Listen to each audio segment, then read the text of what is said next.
Hi, this is Summer with Summer's Tips and Stitches, and this is a knit crate. Yes, I'm actually still getting knit crate, even though I talk about canceling it all the time. Being a yarn hoarder, I really love getting luxury yarn. I love getting the 2 skeins of yarn for about $20. And I'm going to be honest, 98% of the time, I really do love the yarn I get from them. There's only been a couple times where I'm like, ugh. And then usually I just give them away. I just do a giveaway. Isn't that horrible? So usually the boxes that I do for giveaways are the colors like I'm not thrilled with. Like one time we got like a pea green. Yeah, but anyway, no further ado, let's open up this knit crate. Let's talk about it. This is a special. I actually opened it already, and that's why I figured, you know what, I'm going to do a video on knit crate today. So here it is. They're back to their cute teal boxes.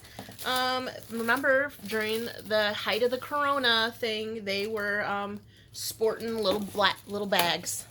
Okay, so let's open it up. The color, do you see this, you guys? Wow, I love it. So to me, this looks like a beautiful blue, royal blue, purple blue color. Let's see what they call it. This is Uru yarn. Uru. I'm going to be honest. I read English the best, and even that I falter in, right? By Knitcrate. It's a cotton basic, you guys. It's called Stardust. It's 100% organic Pima cotton, or Pima. DK weight, 266 yards, machine wash, gentle cycle, lay flat to dry. There it is. It's beautiful shades of blue. So I like that. There's 2 of them. Here's this side's a little bit more solid. You see that? Okay. Let's see what they have in here. Your treat this month is actually a real treat. Look at this. Do you guys know what this is? This to me looks like a crochet hook for Tunisian. So let's see what they want us to do with this. And this is why I thought, I might actually do a full video on this. Knitcrate is also back to having books. Yay, Knitcrate. I love the books. Okay, so Knitcrate Inspiration. This is their July box. So you know what, you guys, there's some people that were a little upset that they're behind. I'm fine with that. Because it's all back to normal, you know. It's the beautiful box. It's the book. Everything. So let's take a look. Let's say the color splash. The theme and inspiration is color splash. Red hot poppy, bubblegum pink, dark magenta, silver, teal find a home. They find a home in this exciting palette. The membership box. Now I don't know why they say teal, but anyway, must be the hot poppy. I don't know. I'm looking at these colors, and none of these colors to me are what they described, except for that one. The sock crate has a yarn down here that has like flex in it, and stellina, it says. Stellina for a little bit of shine. Okay, let's open up the next page. Inside of here, Knitcrate has got a crocheter. Here she is, Michelle, holding her crochet hook. Love it. Michelle Costa. This year, each of our crates has been curated in collaboration with some of our favorite influencers, and this month is no exception. We invited Michelle Costa, or Costa, aka Stitch and Hustle, to join in the fun. Michelle designed the yarns and colors in the Knitcrate membership crate this month, and 2 brand new knitting and crochet patterns to go with it. So they talk about all of her stuff. There she is, laughing and crocheting. I love her. Here is the color Hustle. This is the bright red. This blue is Stardust. That's what I got. In Pavement is the gray. I'm going to be honest, not a fan of gray, but this actually doesn't look so bad. I don't mind it. It's all natural multi-tone gray. With 100% organic, unmercerized Pima cotton in 3 plies, Euro yarn cotton basic is the perfect yarn to make beautiful, easy summer shawls, wraps, and market bags. $20 value. It says there, $20 each. 20 US dollars each, and you only pay $24 for the Knitcrate. Here are the sock yarns. I'm not sad about not having that. I do kind of like this one with the pink or the red in it, though. Turquoise Pinch and Sit. Now the patterns. Here is the knit shawl. Now they're doing something different here where they have everything laid out. This is the knit shawl. Here is the crochet wrap. Here is a bonus pattern, which you have to go online to get, like a little shrug one. Summerline's Shawlette. Well, I'm going to tell you, bigger gals can't really wear shawlettes. Most normal shawls are like a shawlette for us. Okay, Sanctuary Knit Shawl. It lists it as a beginner level. And it's very interesting. To me, it looks like it kind of has a circular look to it. Maybe it's just the way the yarn is laying in the colorway at that time. But it's very, very open. Did you see that? It's a very open, breezy look. Okay, let's go with crochet. The crochet, it says, summer is a sanctuary of sorts from the chill and dampness of the other seasons, treating us instead to bright light, vibrant colors, and long days to enjoy. The simple yet elegant stitches of this shawl highlights incredible fibers. And, I lost my place because someone actually called me while I was reading this. Let's see here. That will bring comfort during this time when we need it most. Okay, so they made it in the colorway Hustle. It also is very light. As you can see, it has big opening areas that you can see through it. What does it list it as? Skill Lover Beginning. And it says, please read through this entire pattern, all the notes beginning. You're going to need to wet block it. Gauge is not particularly important for this pattern. I wonder why we need that fancy hook. It doesn't say in here why.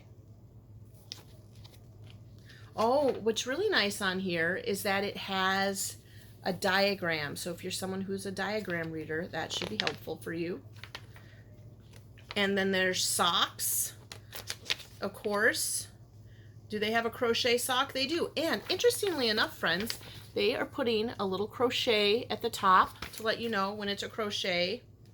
Or let's see if they have a knitting needle on the top of the knitting. They do. Knitting needles. Okay. Let's see here. And that's that. That's what's in there. Now I wonder, I'm going to see if I can speed read through here why they're giving us that amazing crochet hook. I'm going to have to look it up. They don't say anything in here specifically about that hook. I wonder if you will need it for the crochet shawl because you have to have so many loops on there. The Sanctuary Shawl by Michelle Costa, 144stitches.com. You need a US 7 hook. I wonder if this is it. No, this is J. So this hook isn't even what you would need for the pattern. Interesting. Knitcrate. Okay. Well, you guys, all in all, I like it. I do. I like the color. I'm actually probably going to try to do this shawl. It does have a lot of double crochets. As you heard in my last video, I've just been whining about double crochets as of late. And I'm sorry about that. And it looks like it starts at the big side. It does not start at the point. So that's something to think about. All right, well, that is all for the Knitcrate. So let's hold up. This is the beautiful feature. No, is that the yarn? Yes. This is the crochet pattern featured on here. You get to learn about a beautiful crocheter. She is, I forgot already, Stitchin' Hustle, Michelle, right down there. And this is the cotton, which this is, I think, one of the first times we've had a cotton from them. Cotton is something that's difficult to dye, from what I've heard. I've never tried to dye a cotton yarn. I've always done the wool. So thank you, Knitcrate. Now, if you are someone that is only here to talk about yarn in these subscription boxes, go ahead and click off, because I thought I would quick talk a little bit about Flynny. There's many of you have been emailing me and chatting about Flynn because you guys remember Flynn has a fat leg. So I thought I would quick, rather than, I mean, there's a couple of you who have been emailing me that I will try my best to email you guys. But just in case you see this video, there's going to be a Flynn update. So if you don't want to hear about Flynn, click off. Okay, so Flynn, exactly a year ago, well, a year in September, all of a sudden one day had a fat leg. And it got a little bit fatter than the initial. I want to say, just to kind of give you an idea, it looks to be 2 or 3 times bigger than his normal skinny leg. He is a thin boy in general. He has never really done very well with eating food or swallowing. He often has an upset stomach, diarrhea, constipation, and so he always is thinner to begin with, so the fat leg is very alarming. So we started taking him to his pediatrician, well actually the ER, and we took him to his pediatrician. To make a long story short, the medical system at this point has not been very helpful to us. His pediatrician basically said, I don't know what it is, I can't help you, take him to the ER. We took him to Children's Hospital, they never followed up. In fact, they give us a card for a doctor to follow up with. And when I called her, she's like, I don't know, my husband actually called her. She's like, I don't know why anybody would give you our name because we don't treat children. And I'm like, we got your name from a children's hospital. But anyway, to make a long, drawn-out year's worth from, I mean, he basically settled on getting therapy, and the loose diagnosis was that he had lymphedema, meaning the lymph node in his hip area, for whatever reason, stopped working, and his leg was retaining water. And so he would go through actually quite painful treatments. I mean, he would get massages, but they would vibrate him and squeeze his leg. They had this boot squeezer thing, kind of like a blood pressure cuff, but for his whole leg. And the squeezing would cause his leg to have pain. And he went through that from pretty much October through April. Well, then our therapist found us a doctor, a DO, a doctor of something, meaning she is a doctor that looks at your whole body as a system, a holistic doctor. But thanks to COVID, we were not able to get into her until June because of not being in the office and all this stuff, even though we never had a really high COVID situation happening over here in our area. The hospitals, I guess, were reserving all their appointments in case we did, and they weren't doing anything that wasn't, you know, life-threatening. And the fat leg, as they discovered, was not life-threatening. So finally we got into June, and the first step is she put him on a gluten-free, dairy-free diet. She said, I'm suspecting, now mind you, this was also a computer Zoom appointment. She didn't see him in person. She asked us about his whole health from the moment he was, even I was pregnant with him. What was he like? And this is where we got to talk about some of the symptoms and things that had been going wrong in Flynn's life since he was young that we'd always taken him to the pediatrician about. Flynn is always a little sick. It's so weird. I kind of call him my random puker because he won't have a fever, he won't have diarrhea, and then he will just puke. He has a hard time eating. He has an upset stomach. His doctor always said he is very prone to viruses and sometimes would have a long virus season. He also has tics and twitches and some of those other, and he has anxiety. So as I was telling her about these things, and she thought possibly he could have a parasite or a bacteria in him. So right away she put us on the gluten-free diet because she said parasites and bacteria love gluten and dairy. And so we were on that for about a month, and I'm going to tell you, I did notice at that point his leg didn't get too much smaller, but we were able to see a definition in his knee and his ankle. So we have now, as of August, been on the gluten-free, dairy-free diet, mostly all him. Sometimes my husband and I will make meals specifically that way for about 2 months. We finally got an office visit. It was a cancellation, and they called us and they said, can you come in tomorrow at noon? And I said, yes. Now this doctor's office is about 30 minutes away, but we made it over there, and she did some blood work and blah, blah, blah. To make a long story that's already been going on a little shorter, she has decided that he has Lyme's disease and that he's probably had Lyme's disease for a number of years. Now, the kind of Lyme's disease that she says he has is Lyme's disease Bartonella or Bartonella. I don't remember which. Bartonella. And basically, this is transmitted, yes, through ticks, but fleas, any kind of biting insects, rats, even cats, small animals can have this parasite or bacteria. And at some point, he got infected in it. And she thinks, like I said, 3 to 5 years he's had it. And that is what has been causing all of these symptoms over the years. The GI issue, the stomach and swallowing and the diarrhea and the upset stomach and throwing up, the anxieties, the ticks, asthma, which he has, and breathing problems is a symptom of this, and lymph node. The lymphedema, essentially she thinks because these bacteria and parasites have been in him for so long, they're growing, they're getting strong, they're eating the gluten and the dairy, and they're like attacking other areas of his body. He also seems, after all these tests, to be having issues with his thyroid, an overactive thyroid or thyroid problems. So she feels that once we get this Lyme's disease under control, that his body will start to get back to normal, but he's got to also be on this special gluten-free diet. I'm going to tell you gluten-free, dairy-free diets are difficult because every food item, for the most part, except for fruits and vegetables, have gluten and dairy in them. So it has been kind of a struggle, especially for a little kid. They put gluten in gum and licorice. So candies, birthday treats, going to birthday parties, ice cream, you name it, it's got gluten and dairy in it. So it has been kind of a struggle, and I guess my husband and I are kind of like in a rut right now. We're like, what can we feed him? Because as much as you can say, oh, chicken, rice, and vegetables, how many 7-year-olds are like, hey, I love broccoli, chicken, and rice. That's my favorite dinner. Because you can't put cheese on it. You can't put Alfredo sauce on it. You can't put butter on it. It's got to be just the chicken, the rice, and the broccoli, okay? So that's where we're struggling. So he's in his first round of antibiotics. He'll go through a whole round of antibiotics, and then I guess it's like 4 stages of antibiotics he'll be taking to kill whatever's inside of him. Lyme's disease is something I guess he'll always have. He could have flare-ups throughout his life, which he'll always need to go to this medication to clear it up.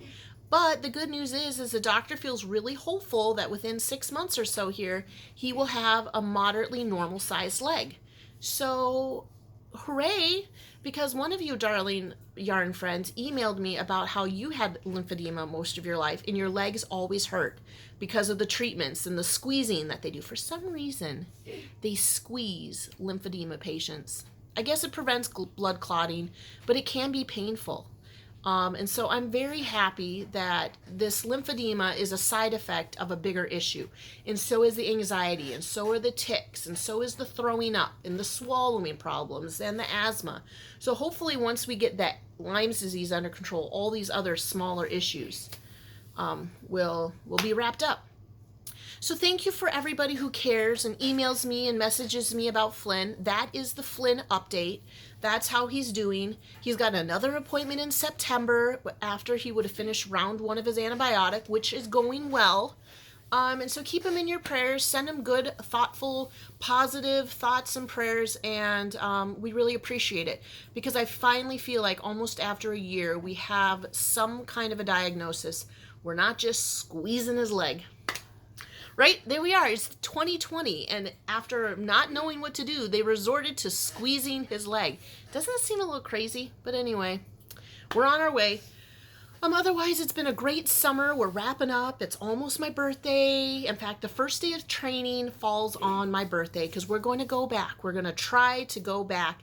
If anything, us teachers are going back so that we'll maybe do virtual teaching. I don't know. But we start that up. So I got my last full week of vacation, and then I'm going back for in-service.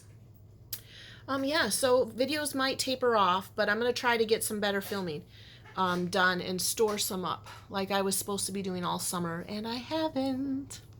All right, thanks for watching and subscribing. Thanks for liking and sharing my videos. And until the next video, happy crafting. Bye.